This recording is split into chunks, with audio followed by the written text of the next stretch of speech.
Your body goes through many changes during pregnancy, and while we all know these changes are necessary for the growth and development of your baby, it's sometimes hard to look past the weight gain and swollen ankles and temporary skin conditions. So how do you overcome feelings of doubt and insecurity and instead focus on having the healthiest pregnancy possible? I'm Lindsay Stenovic, registered dietitian, an eating disorder and family nutrition specialist, and today we're exploring having a healthy body image during pregnancy. This is Preggy Pals, episode 86. Is that a plus sign? Pink or blue? Hospital or home birth? What type of food should I be eating? I think I just peed myself. I'm pregnant and I have to exercise. What pregnancy glow? Wait, was that a contraction? Gotta make these pants fit. I've got kinkles. What do you mean there's more than one? You've got the symptoms, and now you've got the support you need for a happy 9 months. This is Preggy Pals, your pregnancy, your way. Welcome to Preggy Pals, broadcasting from the Birth Education Center of San Diego. Preggy Pals is your weekly online on-the-go support group for expecting parents and those hoping to become pregnant. I'm your host, Sunny Galt. Thanks to all the members of our Preggy Pals Club. Our members get exclusive content, such as bonus interviews after each episode, plus transcripts from each show and special giveaways and discounts from our partners. For more information, visit our website, preggypals.com. If you do not live in the San Diego area where we record our shows, but you would like to be a panelist on Preggy Pals, you can still participate through our virtual panelist program. You can follow us on Facebook and Twitter for a sneak peek of the questions we'll be exploring during our shows.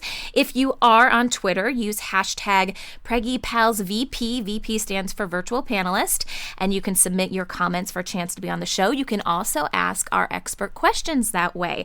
So it's a great way to get involved. And we're also going to select one lucky winner to win a free membership to the Preggy Pals Club. So if you're interested in that, that's a great way to save some money. Okay, so let's meet some of the panelists here that are joining us here in the studio. I'm going to start with Annie. Annie, introduce yourself. Hi, I'm Annie. I'm 35 years old. My occupation, I'm a contracted instructor for the military. I don't have a due date. I just had my baby 5 days ago. So, baby girl, that was a surprise. And she's here in the room because she's a newborn. She's sleeping. Yes.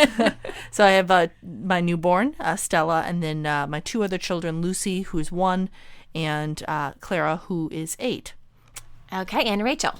Hi, I'm Rachel Harris. I'm 27 and my occupation is stay-at-home mom during the day, placenta encapsulation specialist, and childbirth educator. I have a little boy, Levi, who's 17 months, and a daughter, Galilee, who just turned 5. What cute names. I love that. Thank you so much. So cute.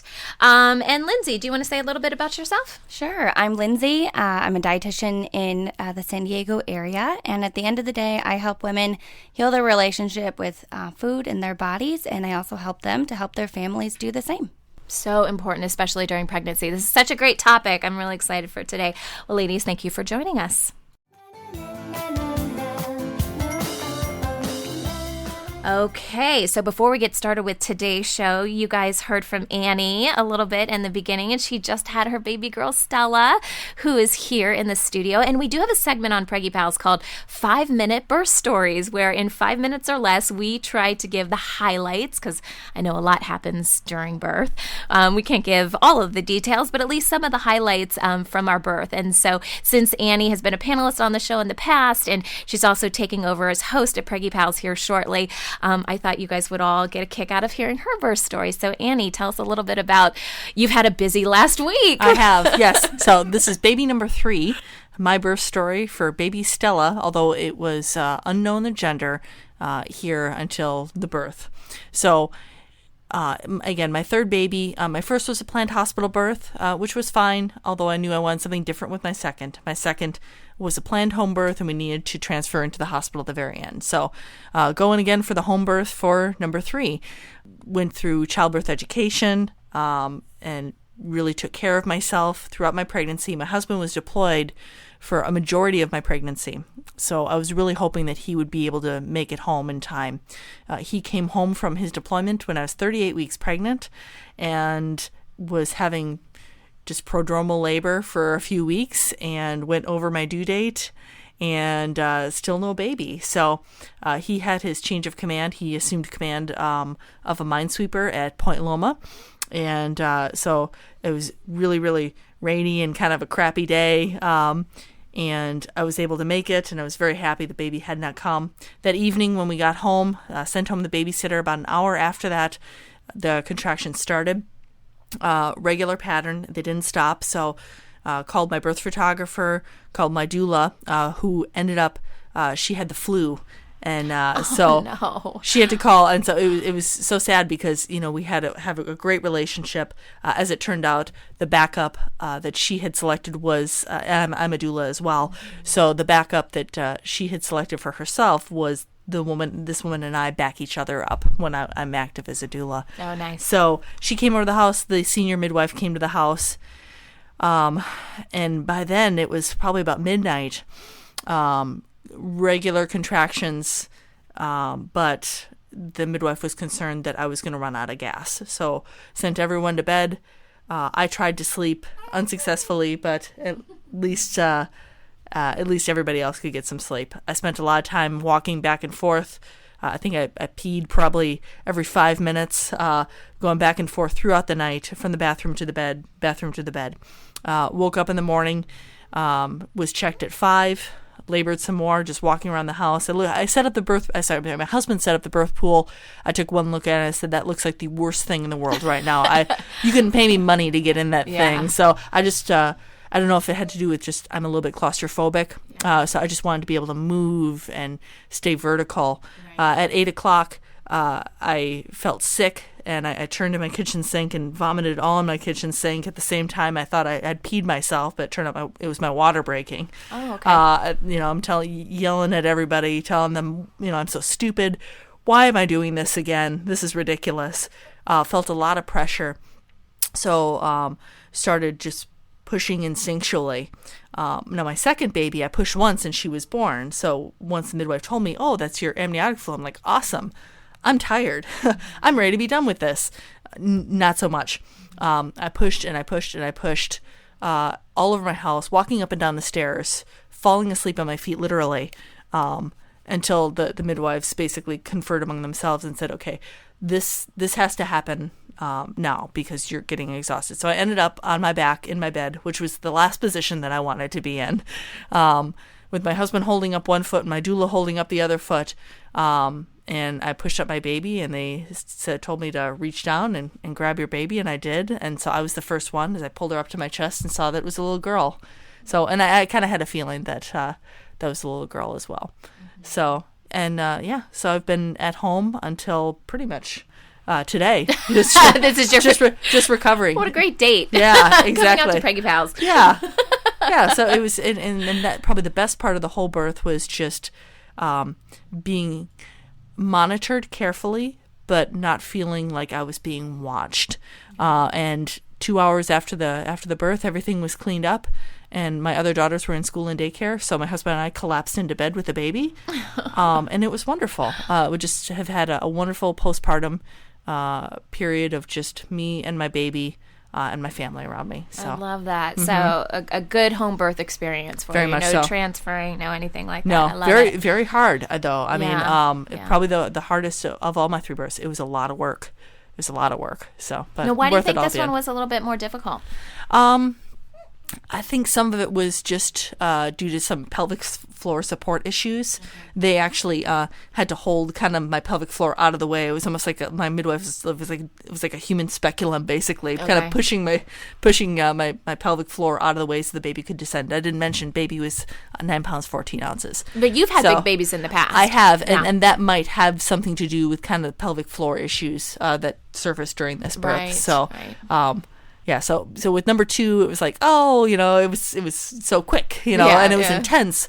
But I felt that, I could just do this again. This was exhausting, hard work, just on my back, not where I wanted to be. So yeah, after this one, I think I think we're pretty set with our three? With our three girls. Yeah. You know, I don't think my husband wants to risk paying for 4 weddings. And one's vagina is better inside of your body and not outside of your body. So, I think my pelvic floor has had enough of 10-pound babies. So, yeah. So we're very happy with our family, and I'm very happy with how this birth turned out. So. Oh, well, Annie, what a great story, and thank you for being here today and for sharing it. We You're really welcome. appreciate it. So if you guys have a birth story that you want to share, we want to hear it. If you can give it in 5 minutes or less, you can call our voicemail. The number is 619-866-4775, and leave us a message, and we'll play it on our show. Maintaining a healthy body image during pregnancy can be challenging, especially during your latter trimesters when all of your body parts start to get a little bit bigger than normal. Today we're joined by Lindsay Stenovic. She is a registered dietitian. She's also the owner of nutritioninstincts.com, and she's here to help us feel a little bit more confident about our pregnant bodies. So Lindsay, welcome to Preggy Pals. Thanks for having me. Okay, so let's start off by talking about when we say healthy body image. What in the world does that mean? How would you define that? Yeah, it's a really good question. You know, there probably isn't just one definition of what a healthy body image is, and I think it's unique for every individual. But generally, you know, it's going to be, sound beliefs and emotions in respect to your body and yourself, and your entire body, not just what your body looks like. It may be neutral, it may be positive, kind of depending on the individual. But at the end of the day, accepting your body as it is a very healthy way to feel about the body. Now, I have to ask the ladies here in the studio, when you think back, and this could be any pregnancy that you've had, overall, do you feel like you did a pretty good job with having a healthy body image, or is this something that you struggled with? Rachel, what do you think? Well, I think in the very first trimester, it was a little astounding to me that, you know, the second I peed on the stick, my pants didn't fit. So I was like, oh, that was fast. But after I kind of got over that, I just went to the store, got some bigger pants, and I was totally happy to gain that extra weight. I knew it wasn't from eating cupcakes and bonbons and fries, you know, so I was very conscious about the foods I was eating because it was not only nourishing myself, but now nourishing my growing baby. So I just feel like really if you are eating the things that are best for you, for your baby, that weight that you're going to gain is necessary weight, and it's healthy weight. And it comes off when the baby comes out. Yeah. See, I think I knew that academically. I knew that in my mind. My emotions were a different thing altogether. And I think some of it, too, had to do with my profession at the time. You know, I was in the Navy. And like I say, this third pregnancy, where I'm no longer active duty, I'm just around Navy people. You know, there's some harsh comments, you know, and I don't think that being around kind of this tough macho environment, people think it's okay to just say whatever is on their mind, you know, and especially when I was active duty, it was a lot of pressure of like, you have to look a certain way. Which is totally unrealistic when you are pregnant and growing a human being. Right. So that was very hard for me emotionally. You know, I could be told, it might even be a backhanded comment of like, well, wow, Annie, you look great. You know, so much better than, you know, Lieutenant so-and-so who gained 60 pounds. Gosh, she looks awful, but you look great. And then I would go home and go, do I really look great? I don't know. You know, was he, you know, I know he meant that well, but it doesn't make me feel any better, you know? Right. So what, if he's saying that about her, are other people saying that type of thing about me? Sure. So that was very hard for me. Yeah. So, Lindsay, how important is it to have a healthy body image during pregnancy? I would say it's crucial. You know, it's a really sensitive time. Your body is going through a lot of changes, and your life is going to be going through a lot of changes as well, especially post-delivery. And so being able to have a positive sense of self, you know, accepting both parts of your body that you're not crazy about and accepting parts of your body that you are crazy about, that it is normal to not love every single piece of the changes you experience in pregnancy, but there's a big difference between having some pieces that you don't care for, but it doesn't change the way you feel about yourself, or if influence your quality of life. So when it does become overwhelming and it is influencing your quality of life and it is influencing the way you are going about self-care in your pregnancy, that's when it's even more of a concern, of course. Yeah, I think you bring up a really good point, and it's not that we have to like everything about what's happening to us. It's that we have to accept it, and not try to fight it. And I think, sometimes when we think about having a healthy body image, we think, I have to love everything. And I'll tell you right now, ladies, there's a lot of stuff happening with my body that I do not love, and I'll look down and be like, oh my gosh, where did those ankles come from? Those cankles, or, where the spider veins, what's going on there? Or, just looking in a full body mirror or whatever, as I'm getting into the shower, I'm like, oh, well, the belly's cute, but man, I don't want to check out what's happening in the back, But then I know, okay, A, this is temporary, and B, I'm growing two human beings right now, so I think we have to give ourselves, cut ourselves a little bit of slack. And I think that's an important distinction to make, is you don't have to love everything. You just have to understand the process and not be so hard on yourself. Yeah, exactly. Why do you think that we are so hard on ourselves? We tend to blame everything on the media, maybe. That is rightfully so. But I mean, in your professional opinion, why do we beat ourselves up so much? I think there's no doubt that there is an influence culturally and, from the media. There's no doubt about that. I think that culturally as women, it can be commonplace to body bash and fat talk and, kind of get carried away with each other and talking about our latest diets and different body image issues, and get kind of carried away in that way. And it almost becomes so normal that we think that it is normal, or it's so common that it is normal and that it's okay and that we do have to kind of deal with that and live that way, but we don't. Like you said, we can learn to accept the pieces that we like and don't like, and also feeling okay about talking about what's difficult about that. So instead of kind of on the surface level talking about everything that we hate, talking about really what's difficult about the changes that we're experiencing, and that's okay too, and not feeling bad about your body, right? Yeah. So that creates, generates more shame and guilt. And yeah, it's nice to have support in that. I mean, because anybody who's ever been pregnant knows that this is just a part of it. It's something you go through. So having friends, family, even your husband, you're like, I don't like my kinkles, but I can't change them. And really, it does come back to acceptance. But it is hard, not only from the media and not even from necessarily people you are talking to, but maybe you see another pregnant woman at the store and she looks so much cuter than you.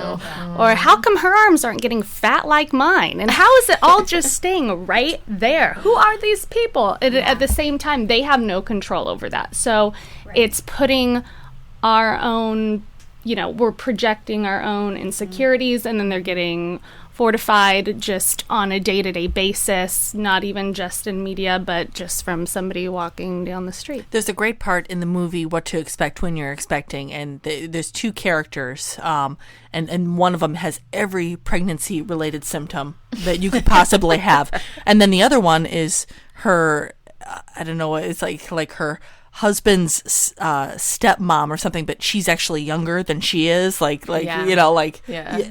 she's 25 or something, and this other woman's like 35, but anyway, so she visits her at her store, basically the one with all the symptoms, and as she's walking out, her and the store owner and the assistant are looking at her going, she's 7 months pregnant and she's wearing 6-inch heels. She's like a pregnancy unicorn, like no cellulite, no nothing, but just some mythical creature. Exactly. And when we do that, we look at these other women and go, gosh, and it's hard. It is very hard. I have a friend whose husband is stationed in Japan right now.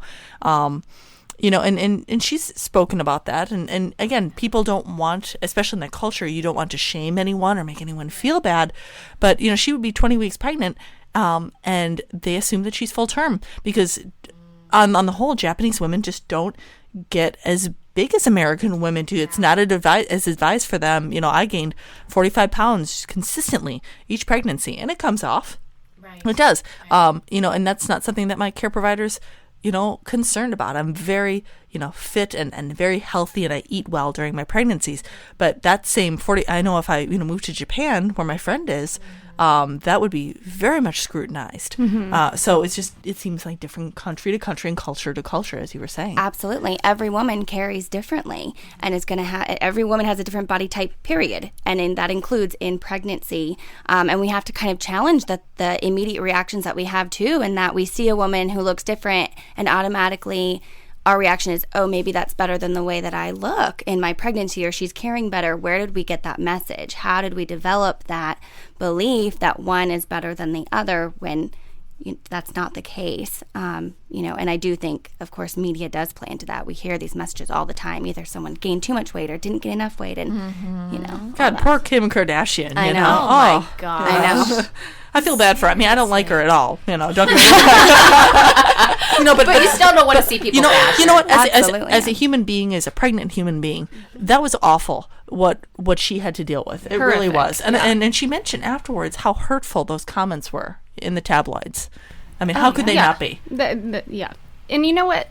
Something else that I think the body image issues stem from are certain care providers.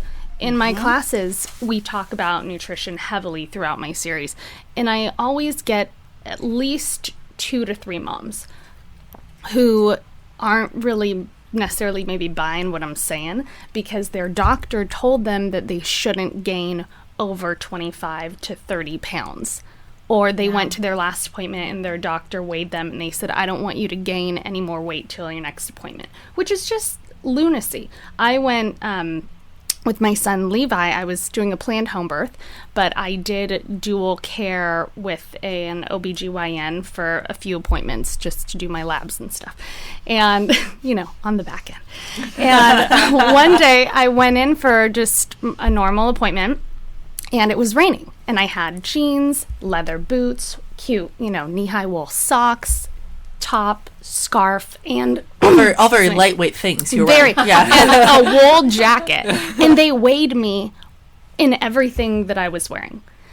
So I go into the appointment. Doctor's looking over my chart, and he's like, "Wow, you have gained a lot of weight since your last appointment."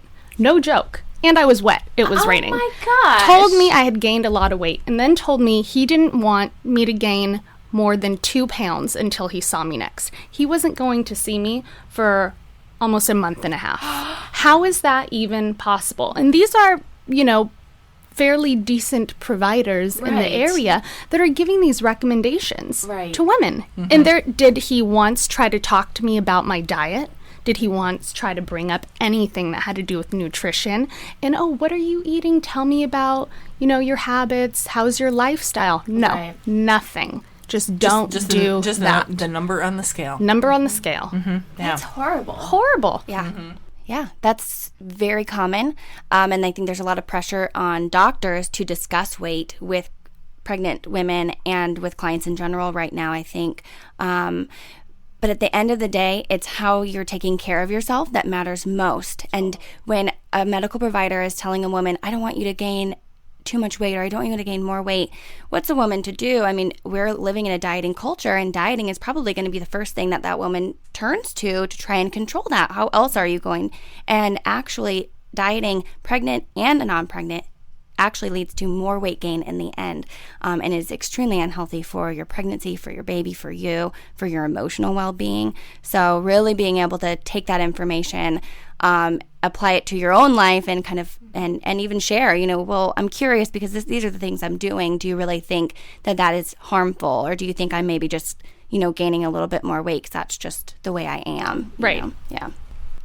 What, Lindsay, would you say are some of the common warning signs for women who have an unhealthy body image?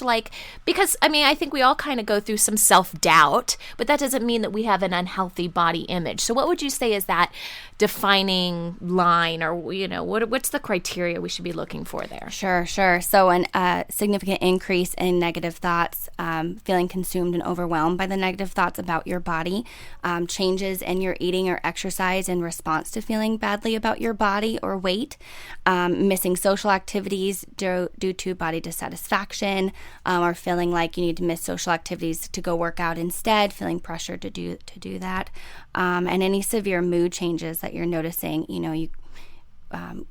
feel uncomfortable with your body, or get on the scale and you notice a change in your mood as a result. So those are just some of the kind of red flags that you want to pay attention to. Okay, thank you. Well, when we come back, we'll discuss how having a healthy body image can improve your pregnancy and even the childbirth experience you have. Plus, what are some of the most common fears women have about their pregnant bodies, and how can we overcome them? We'll be right back. Welcome back. Today we're discussing how to have a healthy body image during pregnancy, and I totally spelled your name wrong. What is it? Stenabed now. It's suddenly your name was changed. Okay, I'm going to try this again. Welcome back. Today we're discussing how to have a healthy body image during pregnancy, and Lindsay Stenavik, a registered dietitian, is our special expert today. So, Lindsay, how can having a healthy body image lead to better pregnancy and even a childbirth experience? Great question. I mean, as we've been discussing, there are so many changes that a woman is experiencing as she, experiences pregnancy and heads towards the delivery, childbirth. And there's a lot of places to focus your energy during that time. Plan for self-care, plan for the type of delivery and birth experience that you want. Plan for after the baby, your feeding strategies, your parenting. There's so much to focus on, and it can actually, focusing on negative thoughts about the body or your weight can actually, of course, it's placing energy in an area where is not probably very effective or helpful, but actually can just be a distraction in terms of, when we feel overwhelmed or we're having a hard time tolerating a lot of change or negative emotions, it can be very easy to focus on surface level things like weight and body image. So sometimes it really is about the weight and body image, and sometimes it's about underlying things. And so really challenging that too is important, so that you can make room for all of the new things coming to you with the pregnancy and childbirth. So, ladies here in the studio, how did your perception of your body, how do you think that impacted your previous pregnancies or even the childbirth experience? I think birth in itself takes a lot of confidence and a lot of security, especially planning for the type of birth that I had planned for home birth. So you really have to have that security within yourself. And if you have negative body image, really negativity surrounding anything, but especially having to deal with the body that created the baby, that's going to have to birth the baby and do the work, the body that you're relying on for this whole process. If you are beating that up, it's probably not going to end very well. And that can inhibit your labor progression. It could really destroy your whole vision of the birth that you'd been seeking. So it's really important to have that peace, and at the end of the day, that acceptance and that gratefulness to your body for allowing you to grow a baby and put that belief in yourself. For me, I think it spilled more over on the breastfeeding relationship, particularly with my firstborn, because I didn't have a lot of confidence, or if I did have confidence, it was a lot of bravado. But, deep inside myself, I knew how I really felt about how my body was changing. So to hear something like, and again, my husband didn't mean it in a mean way, but I know he was scared after I gave birth and I looked like I was still 6 months pregnant. So that hurt deeply. And then to go from, okay, well, I had this birth that was, really kind of tough and not what I expected. And then to go into now this body, the one that I've been bad-mouthing, deep down, has to provide for and feed this other human being. And so it really, I think, took away a lot of the confidence of, do I really know what the heck I'm doing with breastfeeding? No, I have no idea, because I took childbirth classes. I didn't take breastfeeding classes, or I took a 3-hour class or something like that and I'm like, oh, it just seems so easy, so natural. Well, just because it's natural doesn't mean that it's easy. Yes. Yeah. What would you guys say? I'm just going to open this up to everybody here, so just kind of shout some stuff out as it comes to mind. What do you think are some of the most common fears or issues that women have with their bodies when they're pregnant? That they're never going to go back. Yeah, that's absolutely number one. Yeah, I think so. I was like this cute size, whatever, pick a number, size 2, size 6, size 10, whatever you were, and that, your body isn't going to snap back. Yeah. So, and then it's hard when you're an experienced mom of like, hey, the size might go back, but your body is forever changed. That's scary to hear, I think, as a first-time mom, too. Yes. Because you're like, well, how? Yeah. How is it going to change? Like, I'm Yeah. used to what I'm used to, right? Yeah. And I think one thing, after I had my first son, I was all about getting back into shape afterwards. I was like, okay, I am going to beat the odds. I'm going to do whatever. And I talked to someone who was helping me, kind of like a physical trainer or whatever, personal trainer. And she said, your body is never going to be the same, but it can even be better. It can be better. And that was the first time I heard someone approach it from that angle of like, how? I just had this huge baby. Like, how can it be better? But I think that's really empowering to hear, is that it's okay if it's different. And I think it's even okay to be scared when you don't know what that different means, but to know that it can be better in a lot of different ways. Life in general can be better in a lot of ways. It's important to hear. Yeah. I was in the best shape of my life years ago. Thank you, Galilee. No, after I had her, I started working out. I don't know, maybe a few months later. I was like, I should probably do something. I have energy. She's good to go. So I actually signed up with Stroller Strides.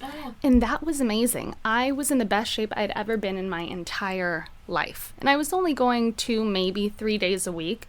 But I feel like just having a really positive attitude and bringing her with me was great. Right. And having all these moms that were also supportive, who also had the body changes, who we could gripe about it as we're doing abs. Like, this is ridiculous. I didn't used to have this before when I was crunching. Or you're planking and you have no control over the bottom half. Yeah. So I think, body image really just is one of those things that never goes away. It's just always evolving. Well, it's so interesting you talk about, and I've done Stroller Strides as well. It's so great. I'm very, to bring your kids with you to work out. But what an important, not even having that, like a specific conversation, pulling aside my 8-year-old and saying, let's talk about body image today. Right. But I don't think that's nearly as effective as mom not bad-mouthing, for me, Annie Laird, not bad-mouthing my body, talking positively about my body, and not that I have to be happy-go-lucky about it all the time, but, hey, I'm making good food choices, and there's things that I'd like to change, and these aren't bad things, but I just want to live in a healthier way. So this is why I cook the certain way that I do, and this is why I take the time away from you to go and exercise, and to put a more positive, or at least a neutral focus on it. I feel, and I don't have any sons. So I have 3 daughters. So I feel very strongly with my daughters about building that up so that I model that behavior for them. 100%. Definitely. Yeah. Lindsay, are there other big issues that women struggle with that we haven't talked about here as far as body image is concerned? Big fears? I think you've all brought up some really common things that I hear from clients that I work with, and probably the one that Annie just mentioned is one of the biggest ones that as a dietitian I end up working with moms on, is just the fear that, I know what it's like to have a poor body image, and the last thing I want for my daughter or my son, is to have an unhealthy body image, and how do I model that if I'm having trouble internalizing it myself? So I think that that's really important to bring up, and important to recognize that there is an influence that can be had, and that's not to make moms feel like there's one more thing that they have to be responsible for or do, or to feel badly about, but more from an empowering perspective that this is a time where we can choose to pass something else down, maybe different than maybe what was passed down to us, or how we've lived. So, Lindsay, do you have any tips for women who are trying to improve their body image, just to have an overall, healthier, thought or opinion of themselves? Like, what tips would you have for them? Absolutely. First and foremost, something we've been discussing is acceptance. Accepting that things are going to change, and having a clear understanding of what might be changing. So talking to, other women that you trust in your life of what pregnancy was like for them, and what are some body changes that you can expect and feel ready for, instead of having it kind of blindside you with, it's something that women don't always talk about, is all of the nitty gritty when it comes to change in pregnancy. Setting boundaries with loved ones, what is comfortable for you? Again, touching, talking, what types of comments feel okay and which ones don't. Getting rid of those tabloids that bash women. I know that's Easier tough said because a than lot done. of women like to read those, but there are studies that look at sense of body image and worth in women that read those before and after, and it does decrease for a lot of women. And so, as hard as it is, decreasing the use of that and surrounding yourself with more positive media, which I can provide some links on the website when this is posted. Using your body to give you information about how much food you need. Intuitive eating, if anyone is interested, is a great resource. Mindful eating resources are helpful. Finding movement that you enjoy and isn't just used to lose weight. The movement that we truly enjoy isn't always the same thing as the movement that we do to lose weight. I think that's really important because movement is helpful for mood management, decreasing postpartum depression or any depression for that matter, helping with emotion regulation. It's just, helping your body actually heal from the birth. So that's really important too. And getting rid of the scale. If you need to, monitor your weight in the pregnancy, let your doctor do it and let them know that unless your doctor feels very strongly that there is a health issue in respect to your weight gain or lack thereof, that they will bring it up, and finding a medical practitioner that respects your boundaries in that way as well and is sensitive to that and can listen to you. So when you're at your prenatal appointment, when you have to step on the scale and do all this lovely stuff, sometimes I just look away. Sometimes I'm just like, you know what, today I don't really need to know what that scale says. I've had friends who have just turned their back to the number. Yeah. And said, I don't want to know. This past pregnancy, it's like clockwork for me. A certain week that I always have a meltdown to my medical care provider of just like, I just can't deal with this number on the scale. This past pregnancy, I just stopped wearing myself. And that was an agreement that my midwife and I made with each other and said, okay, your part of the contract is that you are going to stop with the ice cream, which was killer, but you're going to eat healthy, and in exchange, you don't have to weigh yourself anymore, and I'll monitor you. I can, she's like, I can tell through your blood pressure, through any swelling, just with your overall look. Yeah. If you're keeping up your end of the deal. So I think that's a little unusual of like being able to work out something with a care provider saying, I'm just not going to weigh myself anymore. I'm not going to do it. So. I think that's one of the best things my mom ever did is we never had a scale in our house. I've never grown up weighing myself. I've never grown up seeing my mom fixate over what number she was. The only time I've ever been weighed is if I go to the doctor, which is usually only when I'm pregnant. Mm-hmm. And I really hold no stock in what number my body is. Mm-hmm. It can hold such power over you. I mean, I had an ex-sister-in-law. She weighed herself in the morning and in the evening. I would go crazy. And I would go crazy. Daily? Yeah, twice daily. I have friends like that. And they wake up, they pee, they weigh themselves. Yeah. It's insane. Well, that's what I was doing because I got so nuts about it that on the days of my and that's what led to the conversation with my midwife was what I was doing was I would get up, I would pee. I would, because generally with the home birth midwife, you weigh yourself. They don't weigh you, and there's no nurse there to do that. So, she found out that I was waking up in the morning, I was peeing, took off my nightgown, and I weighed, and that was my weight because I knew that was my lowest weight. Right. And it was driving me, it wasn't healthy. Yeah. It wasn't healthy, and it wasn't fostering a good relationship of the strength that my body needed in order to have a home birth. So we just got rid of that aspect and had focused more on nutrition. Mm-hmm. Yeah. That's a good idea. Yeah, that's definitely a red flag for women if they are feeling the need to weigh every day or twice a day. That is a huge red flag. And if any of the things that I've mentioned feel difficult to accomplish or even just think about, moving towards finding a therapist or dietitian that specializes in these areas to just talk to someone is really important too. For sure. Okay, well, thank you, Lindsay, for joining us today. For more information about our expert and our panelists, you can visit the episode page on our website. This conversation continues for members of our Preggy Pals Club. After the show, we'll discuss ways friends and family can help you improve your overall image, your body image, both during and after pregnancy. For more information about our club, visit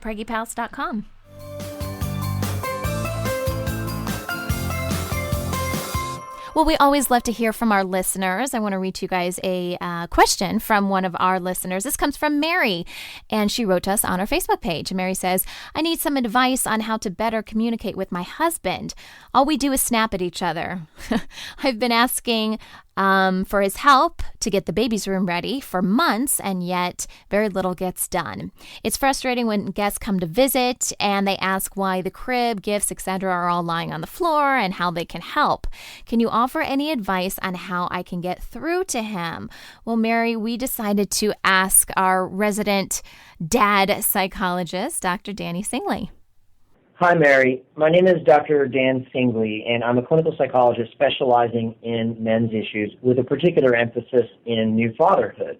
That's actually not all that uncommon. And particularly, your dad-to-be's hesitance about getting involved with putting together the baby room and so on is likely to be part and parcel of a larger sense of either concern, anxiety, or just feeling overwhelmed and not sure where to start. That relates to communication, and I'll come back to that in just a second. One of the things that most commonly will sort of snap dads-to-be out of that space is to start doing some of the real nitty-gritty concrete planning for the birth. So things like going and taking the hospital tour really gets the head in the game about, okay, we're going to be doing this here very shortly. I got to get ready for it. Similarly, sitting down and doing a birth plan about, when we're ready to go, here's where we're going to go, that's what we're going to do. It'll also draw into very sharp relief that, this is going to happen and there are some steps you need to take. Now, all that said, the case may be that that's just not his role, and the putting together of the baby gear itself isn't really how he sees his role. And what you might do is then sort of explore, okay, well, what are some other ways? Like maybe get him involved in helping to vet pediatricians, or to look at other ways that he can help provide for your impending bundle of joy. Back to the communication point. Generally speaking, I recommend working on how to communicate assertively. In common usage, folks tend to think of assertive communication and as aggressive, but it's not. Assertive means working very hard to understand and to be understood, which means active listening and all those other skills that you learn. And what that looks like is instead of going on the offense or sort of falling on your sword, you can use a very straightforward technique, which goes like this. It's a template. When you do blank, and blank has to be an observable behavior, then I feel blank. And this blank has to be a feeling word. Final part is, and in the future, I wish that you would blank. And again, this has to be a concrete, observable behavior. And so in your sense, it might look like sitting down and saying, hi, honey, when you don't agree to put the crib together, I feel frustrated and concerned about your interest in being a father and a partner to me. And in the future, when I ask you to put it together, would really appreciate it if you would do so. Something along those lines. It keeps the communication straightforward. There are a number of other things that you could do. Google assertive communication techniques, and you're likely to find some winners. I hope this information has been helpful, and good luck in your journey towards parenthood. That wraps up our show for today. We appreciate you listening to Preggy Pals. Don't forget to check out our sister shows, Parent Savers, for parents with newborns, infants, and toddlers, The Boob Group for moms who breastfeed their babies, and Twin Talks for parents of multiples. Next week, we're getting the 411 on pregnancy ultrasounds.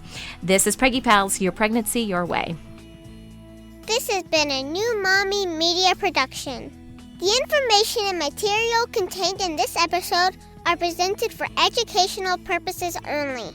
Statements and opinions expressed in this episode are not necessarily those of New Mommy Media and should not be considered facts. While such information and materials are believed to be accurate, it is not intended to replace or substitute for professional medical advice or care, and should not be used for diagnosing or treating healthcare problem or disease or prescribing any medication. If you have questions or concerns regarding your physical or mental health or the health of your baby, please seek assistance from a qualified healthcare provider. Hey mamas, don't forget to check out Mighty Moms. It's our online community built for new moms just like you. Not only can you connect with other moms, but you can also join us backstage for special mom-only online events. And you'll also be notified when we're recording so you can join us as a special guest. Visit our website, newmommymedia.com, and click on the Mighty Moms banner. It's free. That's newmommymedia.com. See you there.